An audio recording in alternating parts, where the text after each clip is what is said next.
Over the noise of the shouts and the struggle, there came a sound like a mighty trumpet, and everyone fell still in fear.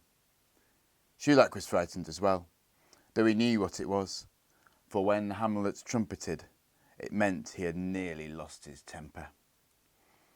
Before anyone could move, the goddess herself spoke. Her voice was soft and low, like the murmur of waves on a beach at night. What is the cause of all this commotion? Stop fighting at once. It is good of you to protect me from embarrassment, High Priest, but I should like to hear from this young man, and to see his friend the elephant. Come down to the water, both of you. Chulak looked at Hamlet, and saw that the great beast was embarrassed as well. Hamlet stepped through the crowd, being very careful not to tread on any toes, and knelt down next to Chulak on the sand. The slogans daubed on him were very clear in the moonlight. The goddess read them, and asked Hamlet to turn around and show his other side. Eat at Rambash's jungle grill. Chang loves lotus blossom. I thought I'd washed that one off, Chulak said. I think it's charming, said the goddess, but you mustn't do it any more.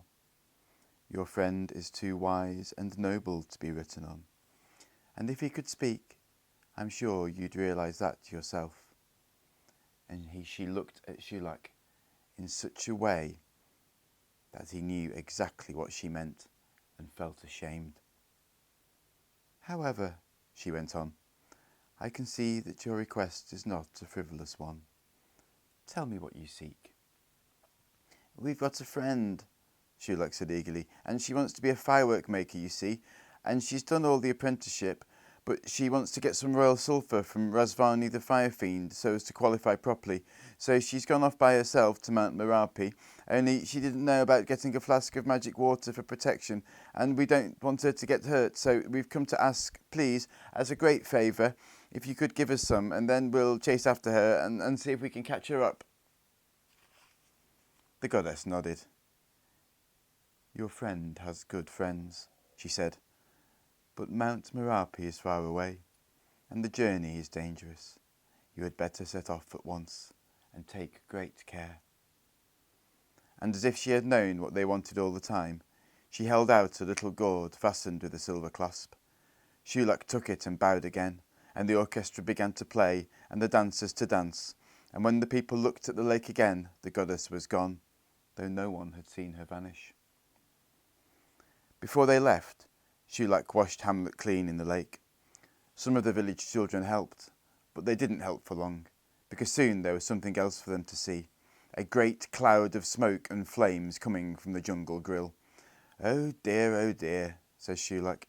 There goes Uncle Rambash's latest plan, Hamlet. I could tell that cook was having trouble. I hope he's all right. They're all safe, said Hamlet, and the children are enjoying the fire.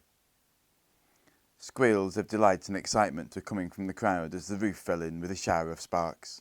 Buckets of water were being passed from the lake, and Chulak could hear Rambashi saying, What a spectacle! What a splendid sight! Do you know, my boys, that gives me my best idea yet. All we have to do... We haven't even had our meal, cried one of the waiters. Time to go, Hamlet, says Chulak, and they set off along the lake shore towards the mountains in the distance. By this time, Lila had come to the end of the jungle. Climbing all the time, she moved on and on as the trees thinned out and the path became a mere track, and then vanished altogether. All the jungle sounds, the clicking and buzzing of the insects, the cries of the birds and monkeys, the drip of mortar off the leaves, the croaking of the little frogs were behind her now. When she had heard them, she had enjoyed their company, but now there was nothing except the sound of her foot on the path and the occasional rumble from the mountain, which was so deep that she felt it through her feet as much as she heard it through her ears. When night fell, she lay down on the stony ground beside a rock and wrapped herself in her one blanket. The full moon shone right in her face and kept her awake, and she couldn't get comfortable because of all the stones on the ground. Finally, she sat up in annoyance. but there was no one to share her annoyance with. She'd never felt so lonely. I wonder, she began to say, but shook her head.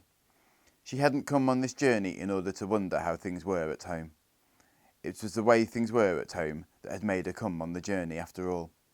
Well, if I can't sleep, I might as well keep walking, she said to herself. She folded her blanket away and retied her sarong and tightened her sandals and set off again. The ground became steeper and steeper. Soon she could no longer see the top of Mount Narapi, so she knew she must be climbing the side of it. There were no plants here at all, not even shrubs or grass, just bare rock and loose stones, and the ground was warm. I'm close, she said to herself. It can't be far now. But as she said that, she set her foot on a stone, and it rolled under her weight, and she fell, and a dozen other rocks rolled down with her. All the breath was knocked out of her, and she had none left to cry out with as the rocks pummeled and battered her. The rocks bounded on down the mountain until finally they came to a rest, a long way below. Lila sat up gingerly.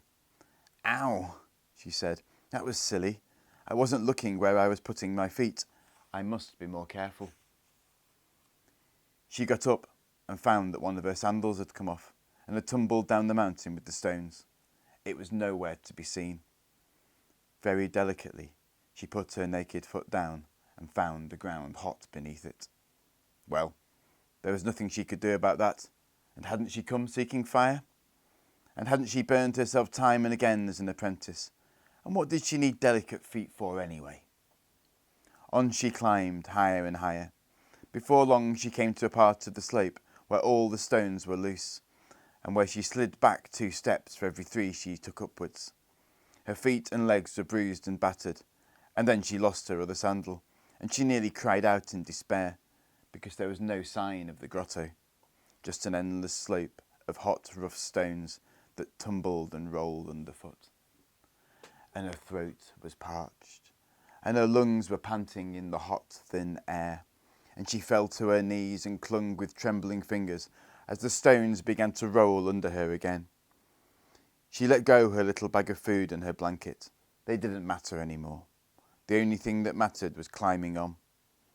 She dragged herself on bleeding knees up and up until every muscle hurt, until she had no breath left in her lungs, until she thought she was going to die, and still she went on.